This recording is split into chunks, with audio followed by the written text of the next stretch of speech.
Syederlun erupsi Gunung Merapi kembali terjadi pada Sabtu 11 Maret 2023 sekira pukul 12:12 waktu Indonesia Barat. Gunung setinggi 2.910 meter dari permukaan laut itu memuntahkan material vulkanik ke arah Kali Bebeng atau Kerasak.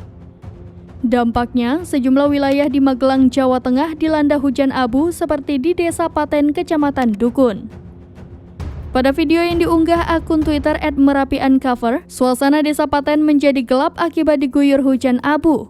Suasana siang yang biasanya terang karena ada sinar matahari, kini menjadi seperti malam hari.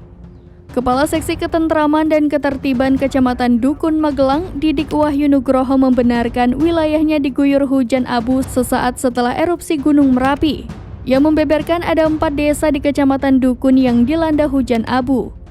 Desa yang paling tebal guyuran abu vulkaniknya terjadi di Desa Krinjing dan Paten. Didik melanjutkan penjelasannya, dampak erupsi Gunung Merapi juga membuat pemerintah kecamatan bergerak cepat dengan membuka posko. Keberadaan posko guna membagikan masker kepada warga yang terdampak.